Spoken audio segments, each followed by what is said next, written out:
In this video tutorial, we'll apply the remainder theorem. We'll answer the question, is x minus 2 a factor of 4x cubed minus 3x squared minus 8x plus 4? Now, the reason why we're interested in answering this question is because if x minus 2 is a factor of this, then this gives us a way to graph it and find the other zeros. So remember, the topic, the big umbrella topic here is polynomial functions. What we're going to do is divide the given polynomial, which is a cubic, by this binomial factor using long division. So we're going to use our old-fashioned division symbol. We'll put our cubic polynomial as the dividend, and the divisor is x minus 2. And the process for long division says we look at our first term of our binomial, x, and we ask the question, x times what equals 4x cubed? 4x squared is that answer. Now I take this 4x squared, multiply it by each term in my binomial, and then I want to subtract. Remember, to subtract, we have to change the signs and add. So the x cubed terms cancel out. I get 5x squared, and I bring down the minus 8x. And I continue this process. X times what equals 5x squared? And I multiply the 5x times the x minus 2. I want to subtract. So I change the signs and I add, and I get 2x and bring down the plus 4. X goes into 2x how many times? 2 times. I multiply this through, I get 2x minus 4. I subtract by changing the signs and adding, and I get a remainder of 8.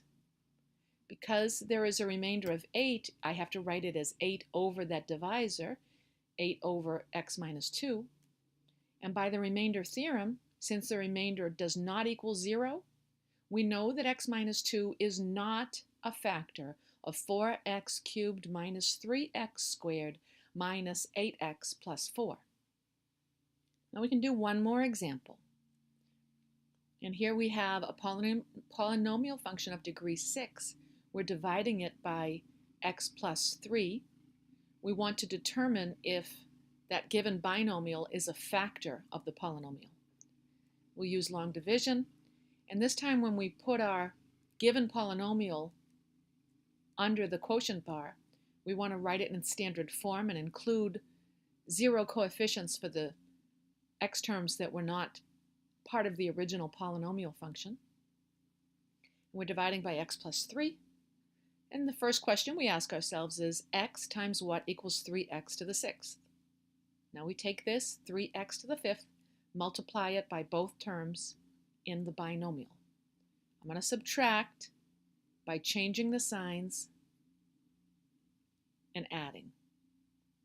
So I get negative 9x to the 5th, and I bring down my plus 0x to the 4th. Now x times what equals negative 9x to the 5th? Multiply that by each term in the binomial. We're going to change the signs and add here. X times what equals 27x to the 4th? Multiply that through by the binomial divisor. Let's change the signs and add, and we get 1x cubed plus 0x to the 2nd power. X times what is x to the 3rd? Multiply the x squared through. Changing the signs and adding. Almost done. X times what equals negative 3x squared? Negative 3x times x is negative 3x squared, and then minus 9x. Remember to change your signs and add.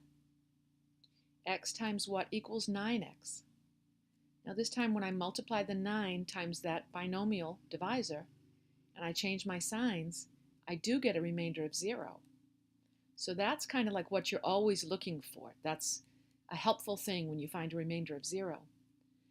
The remainder theorem says that since the remainder equals 0 from dividing 3x to the 6th plus 82x cubed plus 27 by x plus 3, we know that x plus 3 is a factor of 3x to the 6th plus 82x cubed plus 27. And where this will lead us is, since x plus 3 is a factor, we know that this graph will cross the x-axis at negative 3.